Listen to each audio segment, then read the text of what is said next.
नमस्ते friends, फौजी wife YouTube चॅनलमध्ये तुम्हा सर्वांचं मनपूर्वक स्वागत। तर बघा आज ना तर काहीतरी नवीन तुम्हाला दिसत असेल बघा। तर काय मी ना तर साडी मला घालायला आवडते बघा, पण ना साडी घातल्यानंतर ना तर कामच उरकत नाही मला घरामधले। तर एवढे तर ना ओली होऊन जाते बघा साडी घातल्यानंतर। म्हणून मी काय करते ना, सगळे काम वगैरे आवरून घेते आणि मगच साडी मला घालायची असली ना तर नंतर साडी घालते बघा, काम आवरल्याच्या नंतरच। आणि मग आजही तसंच केलंय बघा, सकाळचा नाश्ता वगैरे सगळे कामं वगैरे आवरून गेलेत आणि बापू ड्युटीवर गेले। त्याच्यानंतर आहे ना सगळे सकाळचे कामं वगैरे मी ना आवरून वगैरे घेतले बघा। आणि मग नंतर आहे ना किती नंतर सगळे कामं आवरून झाले ना तर मग दुपारचा ना स्वयंपाक पण करून घेतलाय लवकरच। आज लवकर म्हणजे साडी घालायची होती आणि साडी घालायला ना थोडासा वेळच लागतोय बघा, आणि कडक असली तर आणखीन थोडासा जास्तच वेळ लागतं। आणि डेली डेली घालत असलं ना साडी तर मग काही नाही, मग जमतंय बघा। पण इकडं कसं आता मी जास्त साडी घालत नाही बघा, गावाकडे गेलं तर मग घालावीच लागतात साड्या। तर मी तिकडं कसं ना तिकडं पण मी हलके बघून साडी घालते बघा, म्हणजे त्याच्यामध्ये ना मला काम जरा जमेल। आणि मग काय इकडं तर कसं जास्त तर काय एवढं हे नसतंय, तर मी काय ड्रेस वगैरेच घालत असते ना, त्यामुळे काय ड्रेसमध्ये तर मला एकदम कम्फर्टेबल वाटते बघा, म्हणून काम पण पटपट आवरून जाते। आणि साडी घातल्यानंतर ना एका कामाला 1-1.5 तास लागून जाते। आणि हे जे ब्लाऊज बघताय ना तुम्ही, हे मी स्वतः टिच केलेलं आहे बघा। आणि त्यानंतर आहे ना मस्त माझं स्वतःचं आवरून वगैरे घेतलंय बघा मी आज। आणि थोडंसं साडी घातल्यानंतर ना लुक पण वेगळं वाटतं आणि ना स्वतःला पण भारी वाटते बघा, मला तर वाटतं। आणि ना कसं घालावशी वाटते बघा साडी, पण ना काही घरामध्ये बसून बसून नुसतं इकडून तिकडून फिरायचं ते साडी घालून, त्यामुळं ना जास्त मी साडी घालायला वगैरे बघत नाही बघा। कधी तर असं वाटलंय ना की आज साडी घालावी म्हणून तर मी साडी घालते बघा।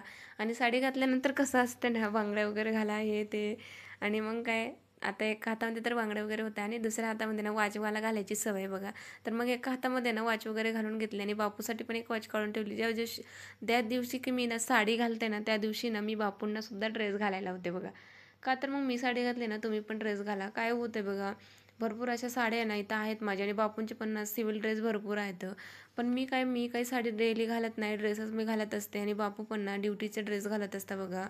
आणि असेच बापूंचे पण सिव्हिल ड्रेस आहेत ना घालायला वगैरे, त्यांना टाईम पण नसते। आणि मला पण ना साडी मी घालत नाही, तर असेच ठेवून ठेवून ना खराब होतील मी असं त्यांना म्हणते बापूंना। तर मग मी जेव्हा साडी घालते ना तेव्हा बापूंनाही ड्रेस घालायला लावते बघा। आणि आज आहे ना पावसाने थोडासा उघडका दिलाय बघा, आणि म्हणजे कसं बंद झाल्यासारखं आहे। आता किती वेळापर्यंत बंद राहील माहीत नाही, पण आता सध्या तरी बंद होतं बघा। आणि मग नंतर काही बापू आले आणि बापूंना ना थोडीशी सब्जी वगैरे सांगितली होती, तर बापू सब्जी वगैरे घेऊन आले बघा। आणि मग काय साडी वगैरे घातली म्हटल्यानंतर व्हिडिओ तर बनायची होतीलच 1-2 तरी। मग बापूंना पण ड्रेस वगैरे घालायला सांगितलं। मग बापूचं चालू होतं, तुझं पण ना तू साडी घातली म्हणजे मला ड्रेस घालायचंच असतं। तर म्हणून बापू मला म्हणत होते, तू काय ना तुझं चालूच असते बघ, तू साडी घातली म्हणजे ना मला लगेच कळते की तू मला ड्रेस घालायला लावशील म्हणून। आणि असं तसं चालू होतं बोलायचं। आणि मग नंतर ना बापूसोबत थोडंसं गप्पा वगैरे मारल्यात। आणि मग बापू म्हणते कोणता व्हिडिओ तुला बनवायचा आहे मला सांग म्हणून, तर म्हटलं बघा तुम्हीच कोणतं बनवायचं। तर मग असं ना आम्ही थोडंसं बोलणं वगैरे केलं। आणि मग तोपर्यंत ना बापू काहीतरी खायचं पण काम चालू होतं बघा त्यांचं। आणि मग नंतर आमचं गप्पा वगैरे झाल्या आणि मग म्हटलं चला आता ना थोडीशी व्हिडिओ वगैरे शूट करून घेऊ। तर व्हिडिओ शूट करण्यासाठी ना बापू व्हिडिओज बघत होते कोणता तुला व्हिडिओ बनवायचा म्हणून। मग त्याच्यानंतर आहे ना आम्ही व्हिडिओ वगैरे मस्त शूट वगैरे करून घेतले बघा। आणि मग नंतर काही देवपूजा वगैरे करून घेतली बघा, संध्याकाळ झाली होती, दिवस मिळाला तर म्हणून देवपूजा वगैरे करून घेतली। सगळे घरातले कामं वगैरे आवरून घेतले बघा दुपारनंतरचे। आणि मग नंतर काय सकाळी जो भाजीपाला घेऊन आले होते बापू दुपारी, तो भाजीपाला ना व्यवस्थित मला करायचं होतं बघा। का तर ना असंच जर फ्रीजमध्ये आपण ठेवून दिला ना तर फ्रीज पण घाण होतं बघा, ते माती वगैरे पडून जाते। आणि आपण दुधाचं हे ते ठेवतं बघा फ्रीजमध्ये, तर त्याच्यामध्ये पण माती पडायचं हे असतं। त्यामुळे ना व्यवस्थित भाजी वगैरे ना मी निवडून असं व्यवस्थित करून ठेवते बघा। तर आहे ना आज बघा एकदाच आम्ही काही करते ना असं भाजीपाला एकदाच 8-1 दिवसाचं घेऊन येते, कारण डेली डेली पण बापूंनाही टाईम नसतं। आणि इथं आसपास गेलं ना तर इथं कसं फ्रेश भाजीपाला एवढं मिळत नाही बघा। तसं पण हाही काय एवढा फ्रेश नाही आहे, पण थोडासा तरी फ्रेश असते। कारण ना सोमवारच्या दिवशी ना तर भाजीपाला थोडासा फ्रेश येतो बघा इथं मार्केटमध्ये। एवढा फ्रेश नाही पण थोडा तरी फ्रेश येतो, म्हणून आम्ही सोमवारीच भाजीपाला वगैरे घेऊन येते बघा। आणि मग बापू आज भाजीपाला वगैरे घेऊन आलेत। कधी आम्ही दोघं जातो आणि कधी ना आता पाऊस चालू असल्यामुळं ना कधी पाऊस येईल आणि कधी बंद होईल, त्यामुळं ना तर बापू एकटेच आज घेऊन आले बघा भाजीपाला। आणि माणसांचं कसं असतं ना, तर असं समोरच्याला तर दुकानदार आहे ना त्यालाच म्हणणार आम्हाला 1 किलो हे द्या, 1 किलो ते द्या, स्वतः बघून ते घेत नाही बघा माणसं। आणि इकडं भाजीपाला ना एवढा महाग असतं बघा. त्यानंतर हे मुळा बघा, हा मुळा आपल्याकडे कसं एक 5 रुपयाला असं काय भेटत असेल बघा. आपल्या गावाकडे तर मला कधी भाजीपाला वगैरे आणायचं काम नाही पडलं बघा, घरातलेच आणून घ्यायचे. पण आता इथं का आणते म्हणून मला माहिती आहे बघा. आता हा मुळा जो आहे ना, त्याचे पत्ते जे असतात ना वरती, त्याचा पाला, त्या पालासहित ना ते मोजून देतं आपल्याला. आणि मग ते मोजून त्या पाला तर काय उपयोगात येत नाही बघा त्या मुळ्याचा. कारण कवळा पाला असला ना तर त्याची भाजी वगैरे होते.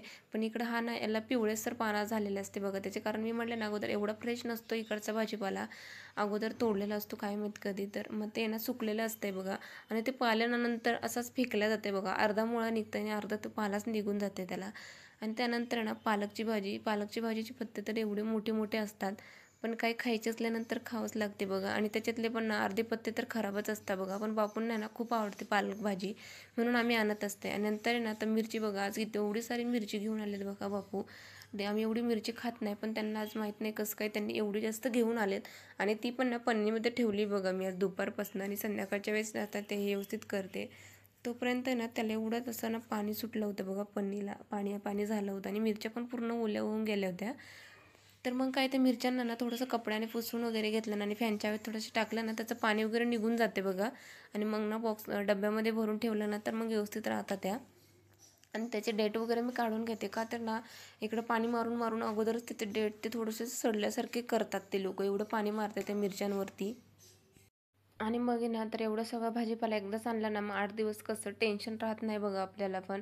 आणि मग व्यवस्थित त्याला ना व्यवस्थित पण करून ठेवायला लागतं बघा. त्यामुळे ना मी सगळं असं व्यवस्थित माती वगैरे असली ना तर पुसून वगैरे घेते कपड्याने मस्त. आणि ना मस्त भरून ठेवते बघा सगळे एकत्र. आणि टोमॅटो वगैरे तर एवढे महाग झाले ना इकडं आता. तर मग ना इकडं कसं भाजीपाला एवढा महाग आहे आणि फ्रेश पण नसतं बघा. त्यामुळं सगळं भाजीपाला ना असं व्यवस्थित करून ठेवलं म्हणजे ना बरं असतं बघा.